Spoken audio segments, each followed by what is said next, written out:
안녕하세요. 오늘도 시청해주셔서 감사드리고요. 바로 사연 읽어보겠습니다.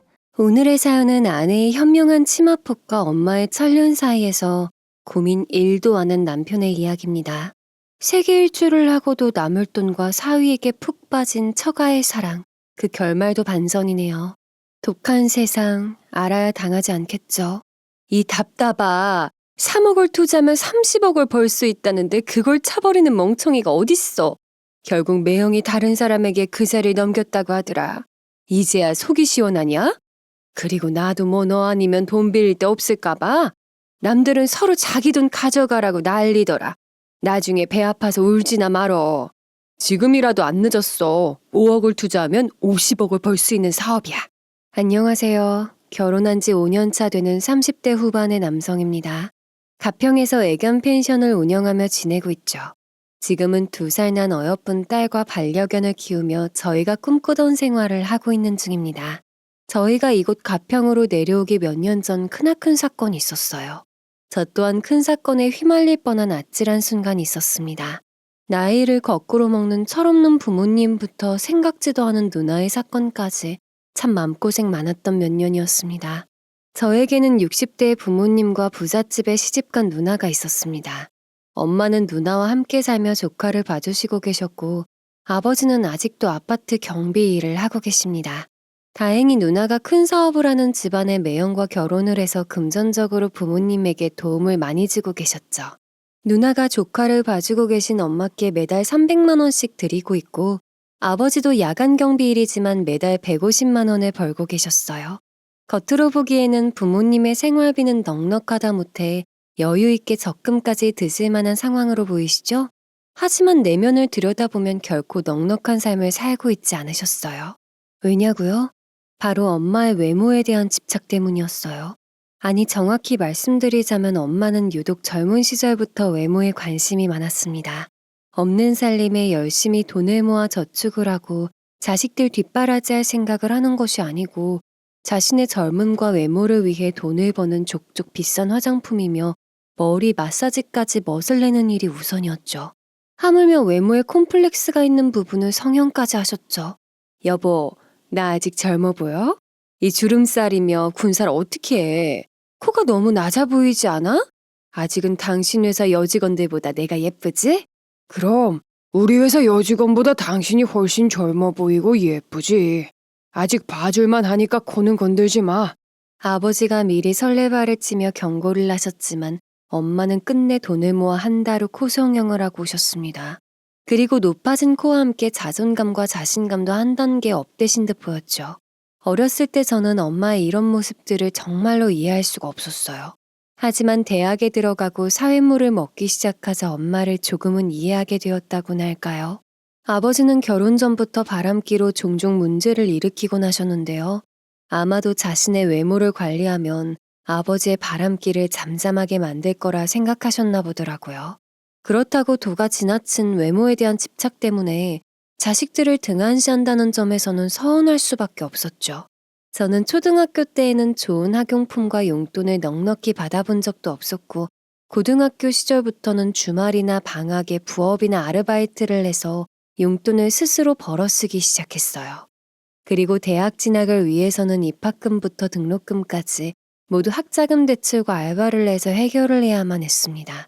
멀쩡한 부모가 있는데도 고아 마냥 모든 것을 제 스스로 해결해야만 했죠. 회사를 다니면서부터는 아버지가 좋아하시는 여행 경비를 보태드렸고 부모님 생신날이나 어버이날도 꼭 챙겨드리려고 노력했습니다. 그래도 낳아주시고 길러주신 은혜가 있었으니까요. 아들, 너 이번 달 아르바이트비 들어온 거 있지? 엄마 피부 관리 좀 받게 용돈 좀 주면 안 되겠니? 이번 달 중순에 모임에서 여수 여행을 가자는데 경비 좀 보태줄 수 있지? 하지만 엄마는 나이가 드실수록 점점 외모에 대한 불만이 늘어가셨고 점점 더 많은 시술을 받고자 버는 돈을 아낌없이 쏟아부었어요. 엄마가 일을 안 하시는 것은 아니었습니다. 식당이나 마트에서도 알바를 하셨고 공장 일도 하셨습니다. 다만 문제는 그렇게 힘들게 번 돈을 외모에 쏟아붓는 것이 문제였던 거죠. 반면에 아버지는 이런 엄마에게 잔소리를 하셨지만 나중에는 지치셨는지 모든 관심을 친구분들과의 모임에 집중하셨습니다. 그 와중에도 엄마는 아버지를 의심하셨고 두 분은 툭하면 언쟁을 높이셨어요. 당신 모임에서 3차 같은 이상한 데 가고 그런 것은 아니지?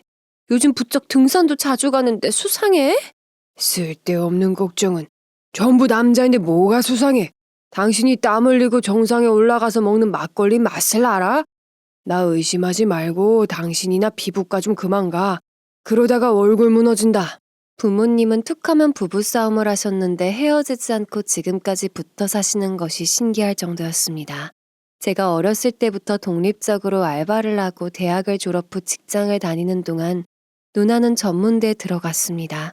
어렸을 때부터 날씬하고 외모가 예쁘장했던 누나는 남자들이 자신의 외모에 관심이 많다는 것을 알고 있었죠. 이것 또한 엄마의 영향이었겠죠. 자식들은 부모가 하는 것을 똑같이 보고 자란다고 하잖아요. 누나는 열심히 일해서 돈을 벌려는 생각보다는 잘난 남자를 만나 결혼만 잘하면 여자 팔자가 핀다고 믿는 사람이었어요. 형준아, 두고 봐봐. 이 누나는 몸만오라는 남자하고 결혼할 거야. 너도 그 잘생긴 외모로 험한 일들 하지 말고 모델이나 연예인 쪽으로 나가봐. 싫어. 나는 부모님이나 누나도 이해할 수가 없어. 외모가 뭐가 그리 중요해. 그게 다 허영이고 허세라고. 이런 저의 생각을 누나는 애내근이라며 비웃었습니다. 요즘 세상에 저처럼 구시대적인 사고방식과 답답한 은행 예금으로만 생활한다면 생전가도 내 집 하나 마련하기 어렵다고 말이죠. 하지만 저는 코웃음을 치며 정말 열심히 살았습니다. 친구들과 동료들이 평생 월급만 모아서는 집을 살 수 없다며 종잣돈을 만든다고 코인이나 주식에 손을 댈 때 저는 월급의 80%는 무조건 은행에 저축을 했어요. 저는 대학을 졸업 후 애견 용품을 취급하는 회사에 취직을 했습니다. 어렸을 때부터 동물들을 좋아했던 영향 때문이었어요. 부모님의 사랑을 못 받아서 그런지 유독 길거리에서 강아지나 고양이를 보면 그렇게 귀엽고 예쁠 수가 없었습니다. 그리고 저녁에 연장 근무와 심야 근무를 자처해서 수당을 받아갔죠. 그것도 없는 날에는 대리운전을 하면서 한 푼 두 푼 열심히 모았어요. 그러다 보니 직장 생활 5년 동안 연애다운 연애를 해본 적도 없었습니다. 그러다가 같은 부서의 저보다 후배인 여직원이 저와 비슷하게 투잡을 하면서 열심히 사는 것을 보게 되었어요. 그 사람이 지금의 아내였습니다. 그 당시 저의 나이 34살, 아내는 30살이었어요. 회사에서도 항상 긍정적이고 활달해서 곱게만 자란 줄 알았는데 우연히 회사 근처 편의점에서 주말 아르바이트를 하고 있는 모습을 보게 되었어요. 그 모습에 자꾸 시선이 가게 되고 회식 자리에서 친해진 저희는 열심히 사는 목적이 같았기에 연인으로 발전하게 되었죠. 저는 젊었을 때 고생하고 나이 들어서 여유 있게 살자는 주의예요. 그리고 부모님 도움 없이 결혼도 하고 집도 장만하려면 이런 것쯤 고생이라고 생각은 안 해요. 저희 부모님이 동생하고 저 키우느라고 고생 많이 하셨거든요. 저와 다른 집안 환경에서 자란 그녀는 정말 밝은 에너지의 소유자였어요. 그녀가 있는 자리에서는 후광이 비치는 듯 항상 환한 빛이 있었죠. 그렇게 저희는 2년의 연애 끝에 결혼을 했어요. 아내는 동물을 좋아하는 것까지 저와 닮았습니다. 그래서 저희는 열심히 돈을 모아서 전원주택에서 반려견을 키우며 사는 것이 꿈이 되었어요. 저와 달리 누나는 자신이 원하는 대로 정말 몸만오라는 결혼을 했습니다. 사업을 크게 하는 집안으로 시집을 갔는데 반반한 외모로 젊은 시절 남자를 그렇게 홀리고 다니더니 돈 많은 집안의 매형을 잘도 잡았더군요. 하지만 끼리끼리 만난다는 것을 나중에야 깨달았습니다. 그리고 결혼 생활에 적응을 좀 하더니 저에게도 매형 밑에서 사업을 배워보라고 했습니다. 형준아, 그렇게 뼈 빠지게 투잡해서 언제 집 살래? 그러지 말고 매형 밑에서 사업이나 배워봐. 한 달에 기본 2천만 원은 너끈히 나오는 사업 아이템이 있어. 생각해볼 것도 없다니까. 이때도 저는 나이도 어린 제가 무슨 사업이냐며 거절을 했어요. 그리고 매형 밑에 들어가서 사업을 배운다는 것도 좀 불편할 것 같았습니다. 그런데 그 사업들이 나중에 알고 보니 착실한 사람들 등골을 빼먹는 사업들이었나 보더군요. 위에서 언급했듯 부모님에게 기대할 것이 없었던 저는 투잡으로 부지런히 모은 1억이 있었어요. 그것도 학자금 대출을 갚고 겨우 모을 수가 있었죠. 어쨌든 저는 취직하고부터는 부모님에게 정기적인 용돈 외에는 큰 돈을 들이지 않고 정말 열심히 모은 돈이었어요. 그것을 부모님은 무척 섭섭해 하시더군요. 하지만 언제까지 부모님이 원하시는 대로 돈을 들였다가는 1,000만 원 목돈도 마련하기가 어려웠을 겁니다. 그리고 아내가 가진 5천만 원과 전세자금 대출 1억을 합해서 2억 5천만 원짜리 신혼 전셋집을 마련했어요. 당연히 부모님은 저의 결혼에 100만 원도 보태줄 여유가 없으셨습니다. 다만 결혼할 때 누나가 필요한 것을 사라고 300만 원을 주더군요. 그런데 이 300만 원이 나중에는 3억으로 둔갑이 되는 기막힌 사연도 일어나게 된답니다. 신혼 살림살이는 장모님께서 마련해 주신다는 것을 아내가 자취하면서 쓰던 가전들을 그냥 쓰기로 했죠. 살면서 하나하나 새 것으로 바꾸는 재미도 쏠쏠했으니까요. 하지만 엄마는 아내를 탐탁지 않게 생각하셨습니다. 아들, 네 누나 봐라. 인물이 잘났으니 잘난 남자 만나서 빈몸으로 8억짜리 아파트까지 받고서 시집을 갔잖니. 며칠 전에 들으니 3년 만에 시세가 12억을 넘었다더라. 너도 누나가 해준다는 부잣집 혼처 다 내치고 꼴랑 펜션 처가가 뭐냐? 사람을 어떻게 돈으로 평가를 해요. 제가 선택한 보석 같은 사람이에요. 혹시라도 그 사람 앞에서는 그런 말씀 하지 마세요. 혹시라도 엄마가 아내 앞에서 실수를 할까봐 저는 미리 당부를 해야만 했어요. 하지만 엄마는 알뜰한 아내의 살림살이나 외모, 옷차림에도 영 못마땅하다며 툭하면 잔소리를 하기 시작하셨어요. 젊은 애가 왜 맨날 목이 늘어진 면티 차림이냐. 너는 기본적인 화장도 안 하고 다니냐는 둥 하물며 여자가 그렇게 후줄구레 있으면 남자들이 다른 곳으로 눈길을 준다며 관리를 하라고 잔소리를 하셨습니다. 제가 있는 자리에서 하면 커버를 해주었지만 아마 안 보이는 곳에서나 전화로도 많이 했을 겁니다. 다만 아내가 싫은 내색을 하지 않았을 뿐이었겠죠. 저는 아내에게 결혼 전에 부모님의 성향에 대해서 미리 이야기를 해두었습니다. 그러니 아내에게 부모님이 용돈을 따로 요구할 때는 드리지 말고 저한테 이야기해달라고 했죠. 그럼 제 선에서 해결한다고 했거든요. 저와 아내는 결혼 전에 투잡으로 하던 알바를 정리하고 회사의 애견용품을 판매하는 온라인 스토어를 내게 되었습니다. 직원들도 부업으로 할 수 있었기에 가능한 일이었어요. 요즘같이 반려견을 많이 키우게 된 우리나라 시장은 고가의 애견용품 매출이 계속 상승 중에 있었습니다. 그래서 매출과 순이익이 생각보다 괜찮았어요. 그리고 처가댁은 가평에서 펜션을 운영하고 계셨는데 장모님은 맞벌이와 투잡을 하는 저희를 위해 김치와 밑반찬을 해주셨습니다. 자기야, 나 이러다가 장모님 손맛에 길들여져서 다른 반찬은 못 먹을 것 같은데 어떡하지? 장모님한테 너무 감사하네. 우리 열심히 살자. 어머, 자기 그러다가 나보다 엄마를 더 좋아하는 거 아니야? 많이 먹어. 그리고 우리 열심히 살자. 많이 벌어야 대출도 갚고 양가 부모님들 용돈도 드리지. 아내는 정말 힘들 텐데도 짜증 한 번을 안 냈어요. 이런 생각하면 안 되지만 정말 우리 엄마나 누나와는 모든 것이 반대되는 사람이었죠.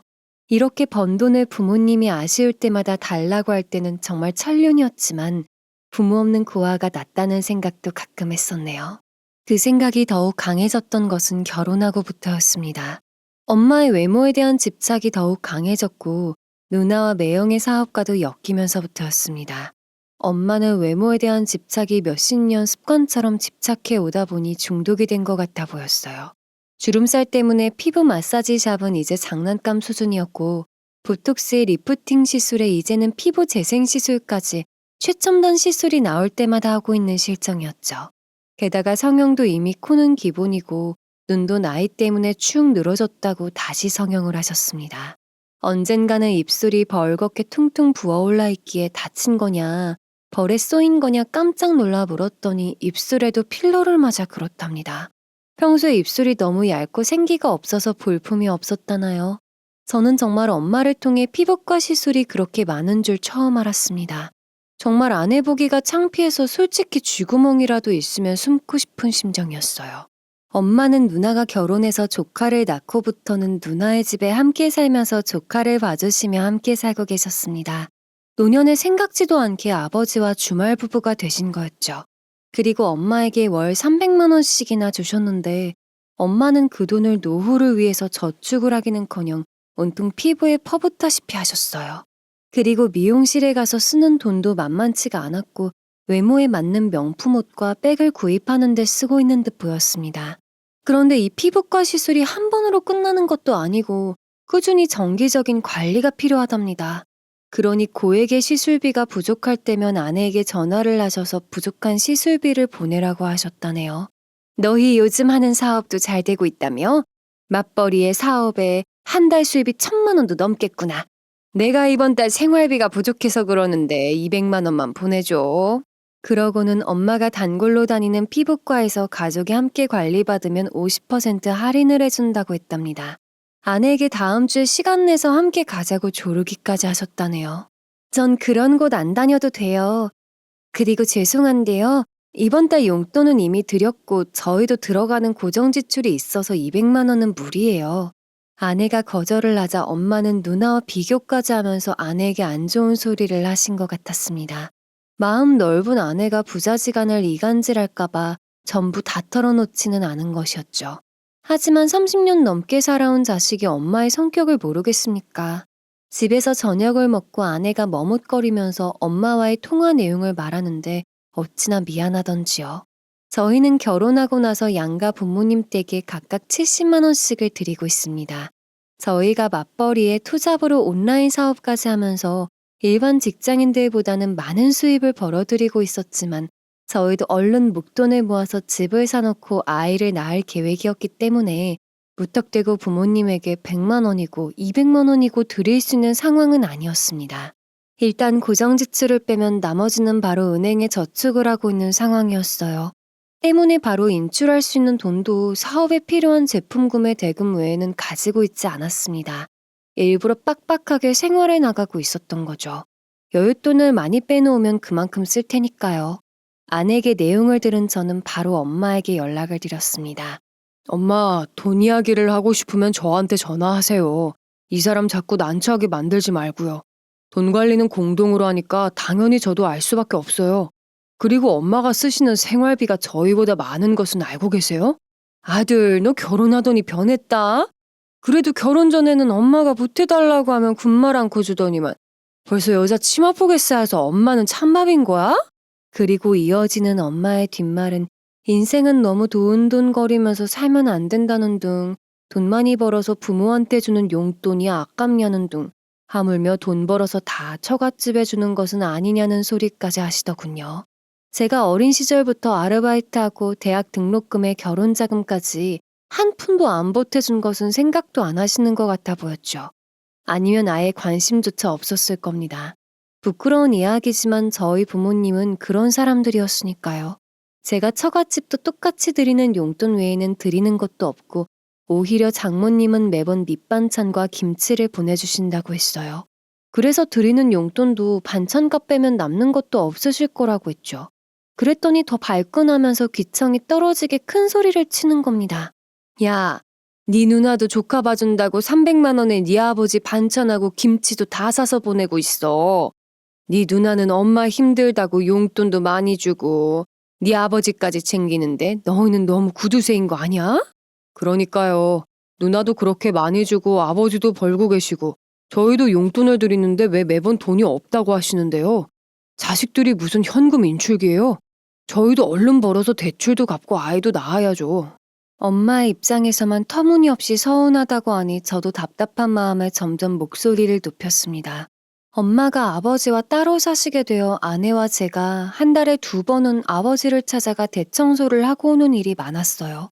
그것도 아내가 일주일에 한 번씩 가자고 하는 것을 말린 거였습니다. 그러다 보니 저희는 데이트할 시간도 없이 바빴습니다. 말 나온 김에 엄마에게 더 세기를 박는 말을 했어요. 엄마가 30년 넘게 외모에 쏟아부은 시간과 돈이면 세계일 줄을, 아니 지구를 한 바퀴는 돌았을 거라고요.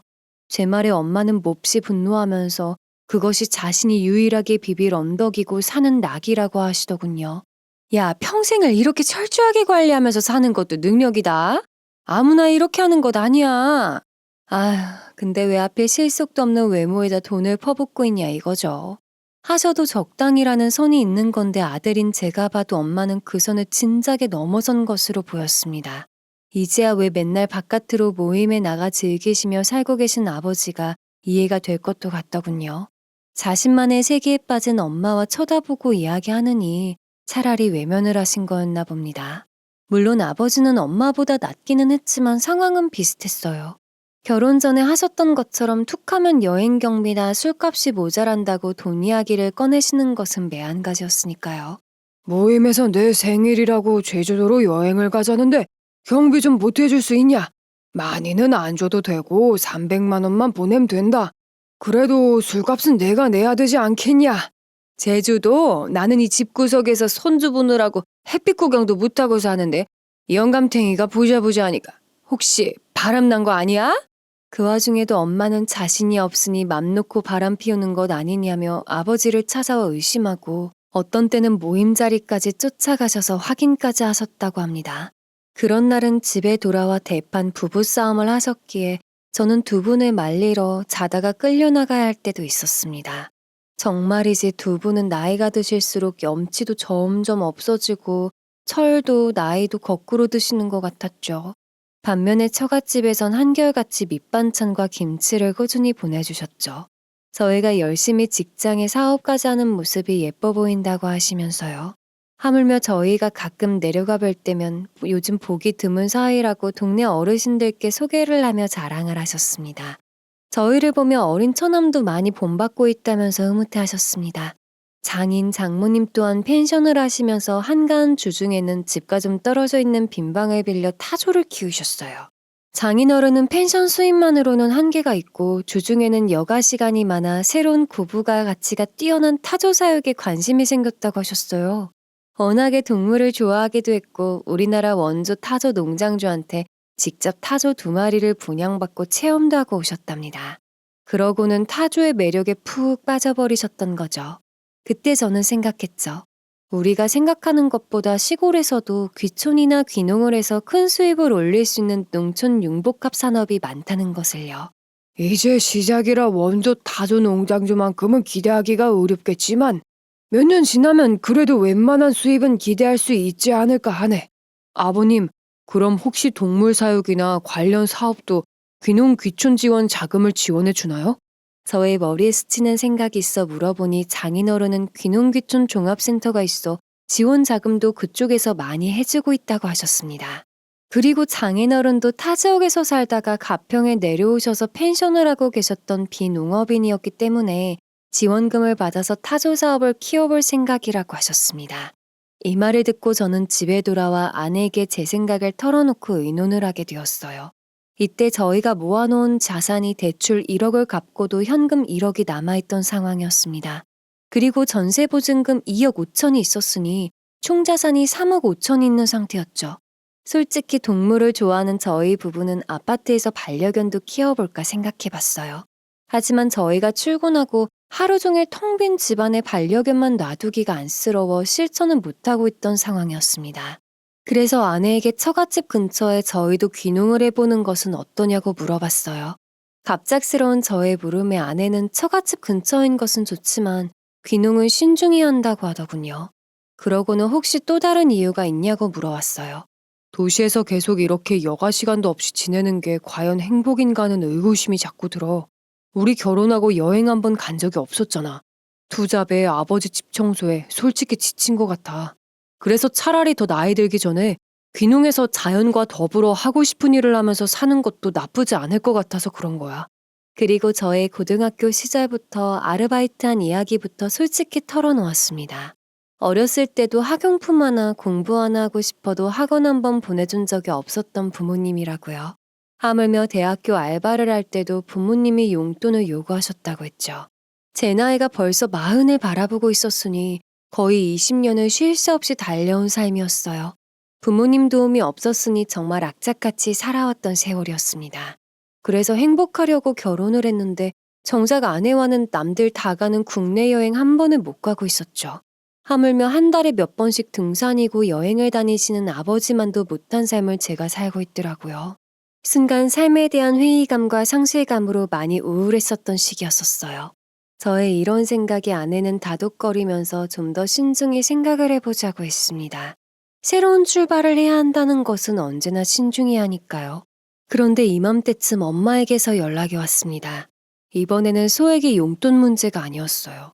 오히려 피부에만 돈을 투자하는 엄마가 사업에 관심을 보이는 것이 더 놀라운 일이었습니다. 바로 누나의 사업에 투자한다고 돈을 빌려달라고 하는 겁니다. 암튼 돈 냄새는 기가 막히게 맡는 엄마였죠. 그때 저희가 적금을 탄 1억이란 돈이 은행에 있었을 때였으니까요. 아들, 너네 돈 벌어놓은 거 꽤 있지. 네 누나하고 매형이 이번에 신사업을 한다는데 아주 유명한 사업이래. 나도 하고 싶은데 너도 알다시피 내가 목돈이 어딨냐. 나한테 2억만 보내봐라. 그럼 거기서 나오는 이익 중에 반은 너 줄게. 누나하고 매형은 무슨 사업을 하길래 몇 년에 한 번씩 바꾼대요? 그리고 내가 돈이 2억씩이나 어딨어요. 전세 보증금도 1억 원 대출인데요. 그러자 엄마는 2억이 안 되면 1억이라도 보내라고 닥달을 하셨습니다. 이런 기회는 흔치 않다면서요. 자신이 누나와 함께 살면서 지켜보니까 확실한 사업에만 투자를 한다며 역시 사업은 아무나 하는 게 아니라고 칭찬을 하셨어요. 매형 집안이 얼마나 사업 수완이 좋은지 시작했다면 떼돈을 벌어들인다고 하더군요. 이때는 저도 호기심이 생겨서 무슨 사업이냐고 꼬치꼬치 물어봤습니다. 그랬더니 뜻밖의 말을 들을 수가 있었어요. 바로 귀농귀촌자들을 위한 사업 지원과 연계된 사업을 한다고 합니다. 이때까지만 해도 누나와 매형이 정상적인 사업을 해왔다고 생각했기에 호기심이 있었던 거죠. 더욱 놀라웠던 건 요즘 급증하고 있는 애견 사업 시장과 관련된 애견 브리딩 사업이라고 하는 겁니다. 상위 1%의 고급 종모견을 공급해주는 사업이라고 들었답니다. 엄마의 말씀에 저도 애견용품 회사에 근무하고 있어 애견 시장에 대해서는 어느 정도 알고 있다 자부하고 있었어요. 아직 우리나라 시장은 고급 종모견을 공급하는 회사가 없었습니다. 하지만 이것이 가능하다고 하면 사업성이 있을까는 의구심이 들기도 했어요. 호기심은 있었지만 엄마의 투자 소리에 섣불리 확인도 안 된 신사업에 투자할 마음은 없었습니다. 더군다나 엄마와 돈 거래라뇨. 거래를 하는 순간 그 돈은 이미 제 돈이 아닐 거라는 확신도 들었죠. 암튼 저는 돈도 없고 투자할 마음도 없어요. 그런 줄 아시고 엄마도 남의 떡이다 생각하세요. 아니 어떻게 눈앞에 확실한 수익이 보이는데 포기를 하니? 너는 그래서 안 되는 거야. 큰 돈을 버는 사람들은 몸이 아니고 머리로 돈을 번다니까? 그러지 말고 전세대출 나중에 갚고 투자부터 하자. 응? 엄마는 끝내 포기가 안 되는지 계속 돈을 요구하며 매달리셨습니다. 가장 난감할 때가 이렇게 가족 간의 돈 문제로 말이 나올 때가 힘들었어요. 가족이고 부모이다 보니 냉정해지지 못하는 게 사실이었거든요. 하지만 저도 또 다른 시작을 꿈꾸고 있었기에 과감히 그럴 돈은 없다고 잘라 말했습니다. 저의 단호한 거절에 엄마는 심통이 나셨는지 평생 그렇게 일만 하다가 푼돈만 만지면서 살라고 전화를 끊으셨어요. 그리고 그 문제는 엄마 선에서 끝난 줄 알고 있었습니다. 그런데 엄마도 투자하고 싶다며 누나한테 저와의 통화 내용을 말했나 봐요. 누나가 제가 아닌 아내에게 전화를 했다네요. 물론 아내도 저와 엄마의 통화 내용을 알고 있었죠. 그래서 엄마가 아내에게 투자건으로 전화하면 거절을 하라고 말을 맞춰놓은 상태였습니다. 하지만 누나는 아내에게 전화를 해서 우리나라 최초로 설립하는 애견 브리딩 프랜차이즈 사업이다. 얼마 전에 설명회를 했는데 창업 신청자들이 줄을 서 있다느니 하면서 특별히 이사 자리를 주겠다고 했답니다. 이런 기회는 두 번 다시 오지 않는다.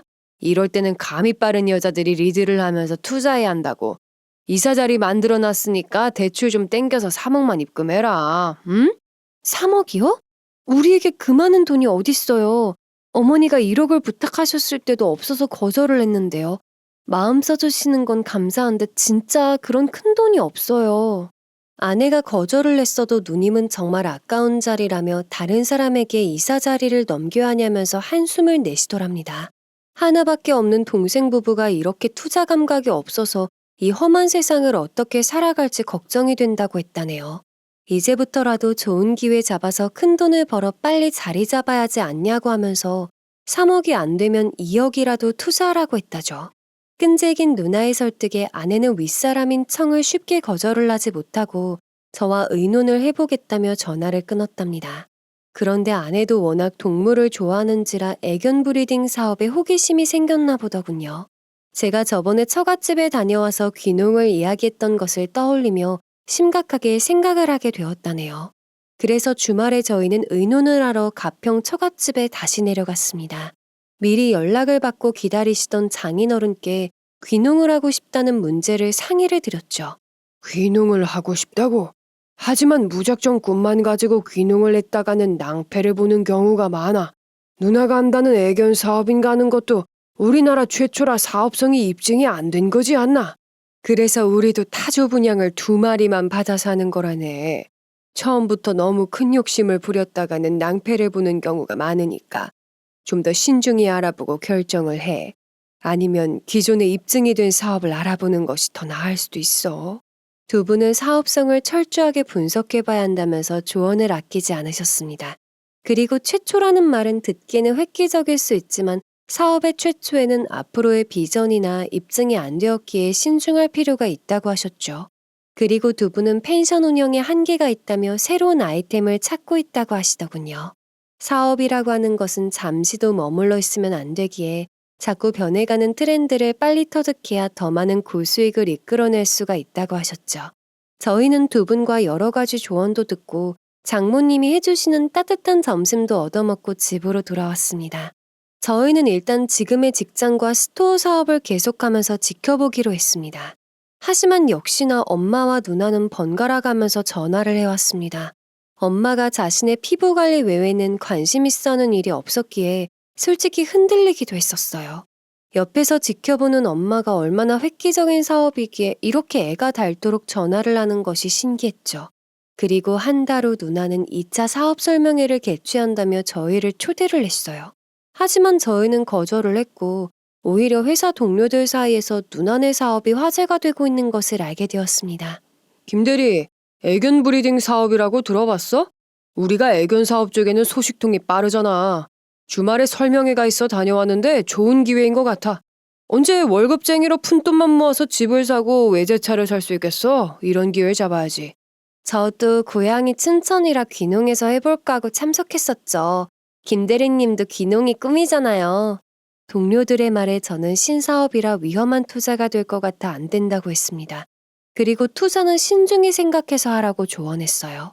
그리고 이 사업의 주체자가 누나와 매형이라는 사실은 말하지 않았습니다. 괜히 말했다가 그들의 결정과 판단에 더 확신을 심어주는 결과가 될까봐 높아짐에서 말을 안 한 거였어요. 중요한 결정을 할 때 항상 개인적인 요소가 많이 들어갈수록 안 좋은 결과를 가져오는 경우가 많다고 생각했거든요. 그런데 부모님이 포기를 안 하고 설명회에 지인들을 이끌고 가신 모양이셨어요.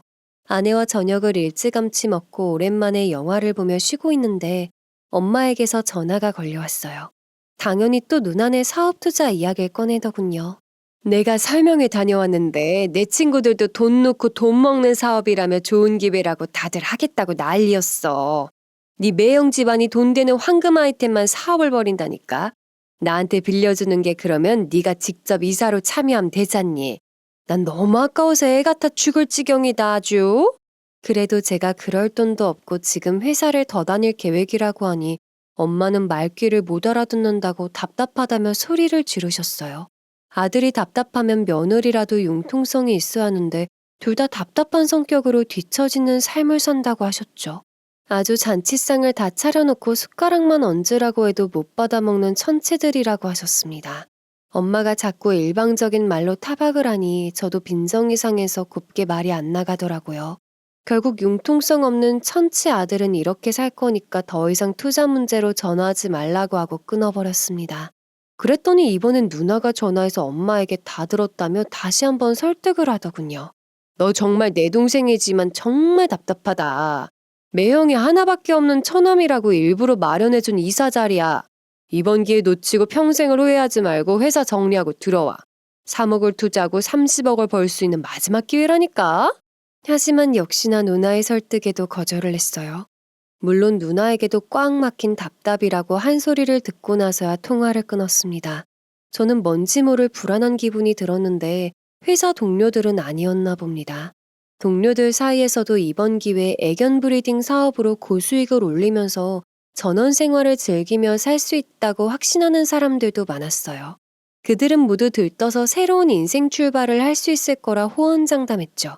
그리고 몇 주, 한 달이 지나고 사직서를 내고 정말로 애견 브리딩 사업을 하겠다며 떠나는 직원들도 많아졌습니다. 이 시기에 저도 참 많은 생각을 하게 되었는데요. 물론 애견에 대한 관련 사업을 많이 생각하게 되었습니다. 그러던 중 동료들 중 집에서 반려견을 키우는 사람들이 많다는 것을 알게 되었는데요. 문제는 여행을 가고 싶어도 애견을 데리고 함께 즐길 수 없다는 불만을 호소하더군요. 펜션이든 음식점, 카페도 모두 애견 동반을 하고 싶은데 그럴 만한 곳이 많지가 않다는 겁니다. 특히 애견과 함께 즐기고 뛰어놀 수 있는 곳이 많지가 않다고 했고 있어도 예약하기가 하늘의 별 따기만큼 어렵다고 했어요. 그러면서 자연스럽게 먼저 번에 장모님이 말씀하신 펜션의 한계성을 떠올리게 되었어요. 자기야, 저번에 장모님이 펜션 운영하는데 한계가 있다고 하셨지? 내가 생각해봤는데 애견 펜션으로 리모델링해서 운영해보는 건 어떻게 생각해? 애견 펜션? 뭐 이색적이긴 하네. 그런데 그게 고수익이 되나? 아내의 의문에 저는 제가 생각한 것들을 이야기하기 시작했어요. 애견들을 위한 식품, 용품들도 함께 준비해놓고 팔기도 하며 애견들이 뛰어놀 수 있는 넓은 잔디구장과 수영장도 구비해 놓는다면 분명 승산이 있을 거라고요. 어느 계절이던 비수기는 있겠지만 그래도 3계절을 주중에도 꽉 채운 예약률을 보인다면 큰 어려움 없이 비수기를 지날 것 같았습니다. 가평이라는 지역 특성상 주위에는 애견들과 함께 할 수 있는 산책로나 즐길 수 있는 공간도 많았기에 전혀 터무니없는 계획은 아니라는 생각이 들었죠. 아내와 저는 처갓집에 내려가서 상의해 보기로 했습니다. 저의 의견에 장모님은 금방 이해를 하셨어요. 왜냐하면 아는 지인이 애견 펜션으로 연중 비는 날이 없을 정도로 바쁘다고 하셨습니다. 내 친구가 애견 펜션으로 전환했는데 글쎄 인기가 많다곤 하더라. 그런데 그렇게 되면 나는 타조 농장도 돌봐야 하는데 힘들 것 같고 여러 가지 걱정이네. 그 장순의 펜션 말하는 거야? 혹시 너희가 애견 펜션 운영해 볼 생각은 없냐? 우리는 지금 다조알도 부활해서 또 여러 마리로 늘어난더라. 사실 지금도 벅차거든. 이번 기회에 수익성을 한번 따져보고 신중하게 한번 생각해봐. 아내는 눈을 크게 뜨고 저희가요? 하며 물었고 장인어른은 펜션 운영에 관한 노하우는 얼마든지 옆에서 지원해 줄 수 있다며 사업성을 따져보라고 하셨죠. 그리고 저희는 그날부터 몇 주간 조사를 통해서 통계도 내보고 다른 애견과 관련된 카페, 펜션, 호텔, 식당 등 애견 사업에 대한 전반적인 것들을 따져보기 시작했어요. 그리고 그동안의 기분 상한 엄마와 누나는 제가 말이 안 통하니 아내에게 전화를 해서 압박을 넣기 시작했습니다. 남자가 투자 감각이 없으면 여자라도 센스가 있어서 내조를 잘해야 하는데 감각도 센스도 없다고 타박을 하셨죠. 그리고 집안의 어른들이 하는 말들을 귓등으로도 안 듣는다며 전화해서 긁어대니 아내도 참는 데에 한계가 있었나 보더라고요. 어느 날은 퇴근해서 집에 오니 아내가 회사에서 일 좀 하려 하면 전화가 오는 통에 힘들다고 하소연을 했어요. 오죽하면 아내가 이럴까 싶어 누나에게 전화를 걸었습니다.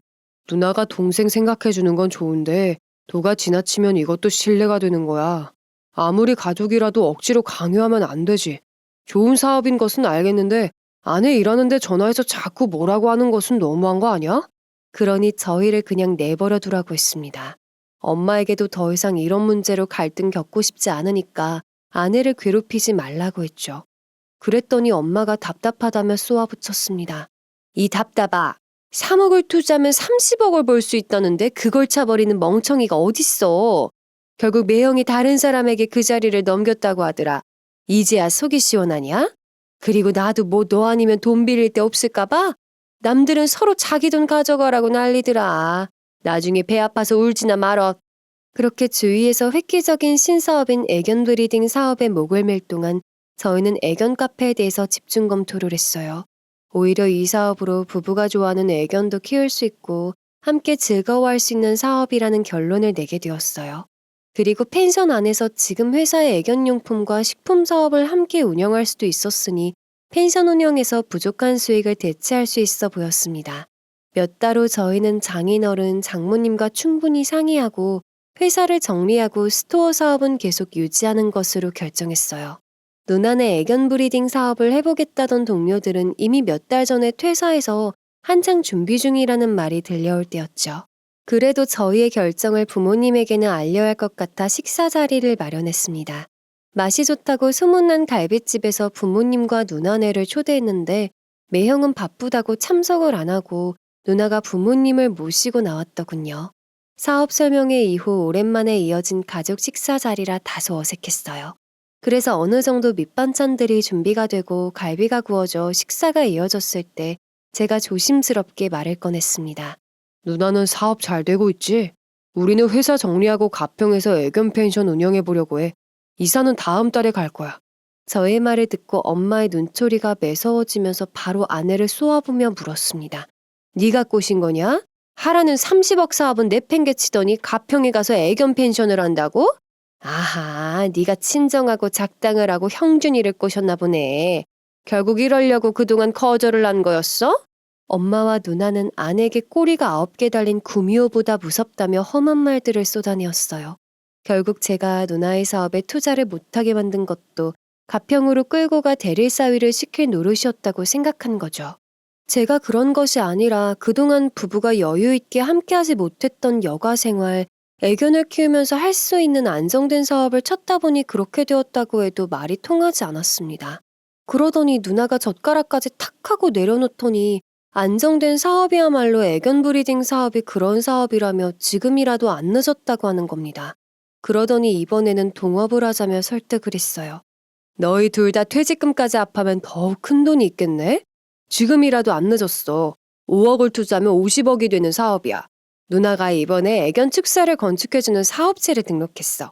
누나가 사장이 되는 거지. 누나랑 동업하자. 누나, 그런 게 아니야. 난 그런 큰 돈도 필요 없고 내가 아내와 즐기는 삶을 살면서 적당한 돈만 벌면 된다고.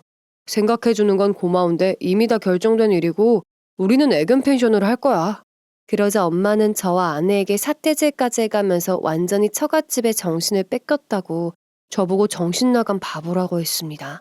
누나도 고개를 설레설레 저으며 자신의 동생이 이렇게 멍청할 줄은 몰랐다며 모두가 여자를 잘못 만나서 그렇다는 겁니다. 저는 아내를 비하는 말을 더 이상 듣고 있을 수가 없었어요. 제발 그만두라라고 소리를 쳤죠. 하지만 엄마와 누나는 아내에게 더욱 심한 말들을 쏟아부었고 난감해진 아버지는 헛기침만 하고 계셨어요. 더 이상 두고 볼 수 없었던 저는 좋은 자리를 마련해 보려 했다가 되려 가슴에 상처만 남은 자리가 되었다며 자리를 박차고 일어났습니다. 어쩔 줄 모르고 앉아있던 아내의 손을 잡고 죄송하다는 말을 남기고 식당을 나왔습니다. 등 뒤에서는 제정신 아닌 것들이라고 험한 말들이 쏟아졌어요. 그리고 엄마는 이런 마지막 말도 하셨죠. 너 이대로 가평으로 내려가면 부모 자식 간의 얼굴도 못 보고 살 줄 알아. 평생 부모 얼굴 안 봐도 좋다면 내려가 봐. 지쳐 치마폭에 푹 빠져서. 에휴. 엄마의 말이 메아리처럼 울려 퍼졌지만 말도 안 통하고 제가 누나네 사업을 안 하고 가평으로 내려간다는 사실이 왜 부모 자식 간의 연까지 끊어야 하는 일인지 이해할 수가 없었습니다. 왜 모두 부정적이고 극단적인 생각만 하고 저희를 밀어붙이는지 화가 났어요. 그렇게 안 좋은 기분으로 집으로 돌아왔는데 아버지가 전화를 하셨습니다. 형준아, 너 정말로 평생 우리 얼굴 안 보고 살 건 아니지? 그러지 말고 네 누나 회사에 들어가라. 그것만이 우리가 평화롭게 지내는 길이야. 50억 벌게 해주겠다는데 왜 마다하는 거냐? 하지만 아버지까지 누나네 사업을 장황하게 설명하면서 설득을 하는 통에 저는 한숨만 나올 수밖에 없었습니다. 왜 다들 입증도 안 된 신사업에 목숨을 거는지 당최 알 수가 없었어요. 저는 아버지에게도 다시 한번 거절을 하고 저는 가평으로 내려가 살겠다는 말을 하고 끊었습니다. 옆에서 아내는 계속 불편한 얼굴로 지켜보았어요. 저는 아내에게 가족들도 언젠가는 이해해주고 마음을 풀 거라며 다독여 주었습니다. 이때까지만 해도 부모 자식 간의 정이 쉽사리 끊어지겠냐 싶었죠. 하지만 삶은 항상 제가 생각지도 못한 변수가 나타나는 경우가 많다는 것을 느꼈습니다. 아니 변수가 아니라 처음부터 작당한 거겠죠. 저희가 회사와 집을 정리하고 가평 처갓집으로 내려가 펜션 리모델링을 한창 하고 있을 때였어요. 그때가 누나네 회사 사업 설명회가 있고 6개월이 지난 시점이었습니다. 어느 날 예전 동료로부터 전화가 걸려왔어요. 춘천에서 애견 브리딩 사업을 해보겠다며 퇴직을 한 상태였죠. 회사에 있을 때 꽤 친했던 동료였는데 퇴직을 한 뒤로는 따로 만난 적은 없었습니다. 동료는 다른 동료에게 제가 가평으로 내려왔다는 소식을 들었다며 귀농한 것이냐고 물어왔어요. 만나서 술 한잔 할 수 있냐는 말에 가평에서 춘천이면 가까운 거리여서 약속을 잡았습니다. 동료들의 귀농 성공 사례를 들어보려고 나간 거였는데 되려 하소연과 사기꾼들에게 속았다는 말만 듣고 놀라서 돌아오게 되었어요. 글쎄 상위 1% 고급 종목견을 준다고 해서 공급받았는데 종묘견들이 몇 달 사이 병들어 죽어버리는 거야. 죽어? 왜? 회사에서는 건강한 종묘견을 검사고 보내주지 않았던 건가? 동료의 말에 의하면 애견 브리딩 회사에서는 처음에 약속했던 것과는 달랐답니다. 건강에 이상 있는 종묘견은 바로 교환해주거나 처리 보상을 해준다고 약속했었지만 지금 세워라, 내워라고 있는 상황이라고 했죠. 그리고 애견 축사도 애견 브리딩 계열사에서 건축해 주었는데 처음에 약속하고 설계도면을 보여주었던 시설과는 다르게 허접하게 지어놨다고 했어요. 그런데 이미 자신의 돈 1억과 기농지원금으로 3억을 받았는데 4억이 지금 날아가게 생겼다고 분통을 터뜨렸습니다. 아니, 귀농지원금이 귀농자에게 직접 주지 않고 건축회사로 직접 지원해준다고? 그래, 난 3억이란 돈을 1원도 본 적이 없다니까. 하도 수상해서 다른 건축업자에게 애견 축사를 보여주었더니 세상에 5천만 원짜리 허술한 건축이라는 거야. 그러니까 애견 브리딩 회사 대표하고 건축회사 대표가 부부인데 처음부터 등쳐먹을 생각을 한 거지. 화가 난 동료는 피해는 자기뿐만이 아니라면서 설명회를 듣고 가맹점을 낸 사업자들이 지금 고소와 소송 중에 있다는 말을 하더군요. 애견 브리딩 회사는 처음부터 허황된 설명회를 했고 오로지 눈과 귀가 먼 귀농정책 지원금을 노린 거였다는 겁니다. 저는 순간 뒤통수를 크게 얻어맞은 것 같았습니다. 누나가 결혼해서 사는 동안 자세하게 사업 이야기를 들어보진 못했지만 아직까지 매형과 사돈들이 그런 식의 사업을 벌여왔나는 의구심이 강하게 들었습니다. 정상적으로 보이지만 내면은 속빈 강정인 허술한 사업성만 내세워 억울한 피해자들을 속여온 것 같았어요. 동료는 몇 시간을 술을 먹으며 하소연을 했습니다. 결국에는 정신줄을 놓기 전에 겨우 대리를 불러 집으로 돌려보낼 수가 있었어요. 그리고 저도 택시를 타고 집으로 돌아왔습니다. 아내에게 동료와의 이야기를 들려주었더니 아내는 깜짝 놀라면서 어떻게 그런 일이 있을 수 있냐고 했어요. 공무원들이 아무것도 모르고 국가정책 지원금을 주었다는 것이 더욱 이해가 안 간다고 했죠. 그리고 부모님도 지인들에게 돈을 빌려 투자를 했다는 말이 떠올라 걱정이 되었습니다. 이러한 사실들을 부모님이 알고는 있는지 알아봐야 했어요. 다음날 저는 아침 일찍 엄마에게 전화를 해서 이러한 피해자들이 있다던데 누나네 사업은 아무 문제가 없다고 하는지 조심히 물어봤어요. 피해자? 금시초문인데 너 지금 우리가 돈 버는 것이 배 아파서 이간질하려는 수작이냐? 이런 짓 하려거든 다신 전화하지 마. 엄마는 아직 아무것도 모르는 사실들 같았어요. 오히려 저에게 누나와의 사이를 이간질한다고 생각하고 화를 내더군요. 저는 저 정확한 내용을 알아야겠기에 누나에게 전화를 해서 물었습니다. 하지만 뻔뻔하게 아니라는 대답을 하더군요. 네 동료가 그러던? 참나. 자기들이 회사에서 알려주는 방식대로 종묘권을 관리 못한 것이 잘못이지. 우린 아무런 잘못이 없어. 단체로 소송이 들어와도 우리 회사는 법적인 책임을 질 만한 잘못을 하지 않았고 회사도 끄떡 없으니까 너는 관심 끊어. 그렇게 누나와도 통화를 해봤지만 전혀 문제나 잘못이 없다는 답변뿐이었어요. 하지만 2달이 지난 어느 날 뉴스에서 누나의 회사를 상대로 피해자들이 단체 소송을 걸었다는 내용이 흘러나오고 있었습니다. 어머, 저기 형님네 회사 아니야? 세상에. 결국 전국에서 화가 난 가맹점주들이 사기 사업이라며 누나네 회사를 상대로 소송을 낸 거였어요. 그리고 제 전화가 불이 나게 울려대기 시작했습니다. 바로 엄마의 전화였는데 지금 지인들에게 쫓겨다니고 있다는 충격적인 전화였어요. 아들, 엄마가 이렇게 쫓겨다니게 놔둘 거야? 도와줘. 어떻게 3억만 마련해서 막아주면 나머진 엄마가 어떻게든 해볼게. 엄마 좀 살려줘, 아들. 엄마의 간절한 절규였지만 제가 3억이란 돈이 있을 리가 없었습니다.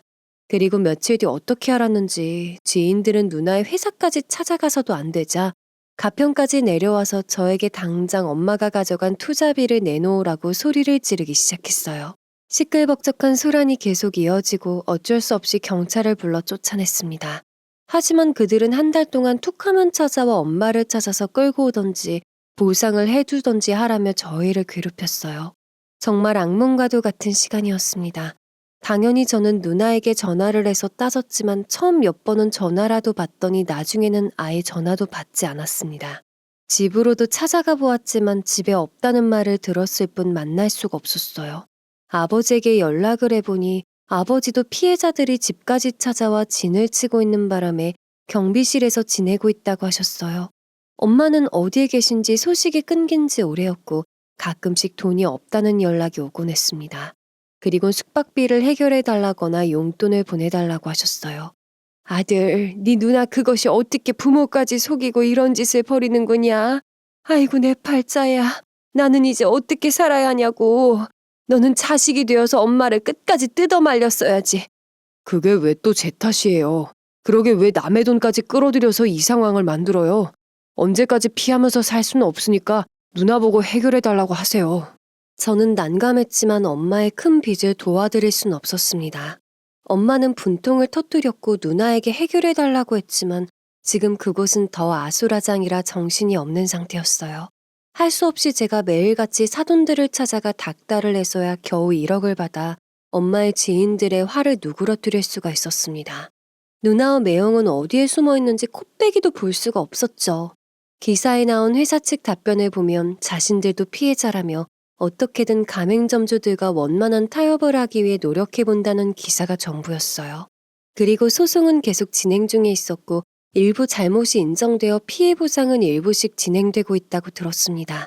그리고 피해자들은 민사소송까지 해서 회사 측의 목줄을 붙잡고 늘어지고 있었죠.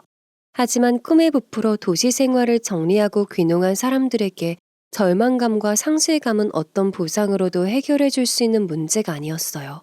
게다가 손에 만져보지도 못한 귀농 지원 자금 몇 억은 고스란히 피해자들이 갚아야 할 빚이 되었습니다. 한순간 나락으로 떨어진 그들의 삶을 어떤 식으로 보상을 한단 말입니까? 이건 분명히 처음부터 사기를 칠 목적이었어요. 우리는 어떠한 소송을 해서라도 그들을 응징할 겁니다. 우리가 흘린 피눈물, 평생을 꿈꾸어오던 귀농의 꿈, 나락으로 떨어뜨린 그들을 용서하지 않을 겁니다. 저 또한 아무리 가족이지만 이 사건은 도저히 용서받을 수 있는 사건이 아니었어요. 저는 그 후로 누나와 연락을 끊고 살고 있는 중입니다. 그리고 누나이지만 죄 없는 사람들에게 사기를 친 거라면 독하게 죗값을 받아야 한다고 생각합니다. 그래야 또 다른 피해자들이 생겨나지 않을 테니까요. 그 후 소송에 패한 누나와 매형은 다시 항소하는 과정을 되풀이하고 있습니다. 그리고 자신들도 피해자라며 맞서고 있다고 해요. 엄마와 아버지는 떨어져 살면서 아버지는 여전히 경비 일을 하고 계시고 엄마는 어느 지방에서 식당 일을 하며 빚을 갚고 있다는 소식을 들었습니다. 한순간의 탐욕으로 비싼 대가를 치르고 있는 중이죠. 그리고 저희의 애견 펜션은 주중에도 빈방이 없을 정도로 높은 예약률을 보이고 있습니다. 그리고 비수기에도 애견용품 매출에서 수익이 나오고 있어 예전보다 아내와 여유 있는 삶을 즐기고 있는 중이죠. 사람들에게는 저마다 부의 크기가 다르다고 합니다. 자신의 부의 크기를 모르고 큰 그릇을 채우려 하면 탈이 생기기 마련이라죠. 하지만 탐욕의 눈이 멀다 보면 그런 이치를 망각하게 되는 것이 사람의 욕심인 것이고요. 사기꾼들은 항상 이러한 탐욕을 노리고 접근을 하죠. 내가 땀 흘리고 노력한 대가는 반드시 차곡차곡 쌓이게 마련입니다. 그런 성실한 사람들이 보답받는 환한 세상이 되길 희망하면서 저의 사연은 이만 줄일까 합니다. 여러분의 가정에는 부디 평안과 행복만이 깃드시길 기원드리겠습니다. 구독과 좋아요, 알림 설정 부탁드립니다.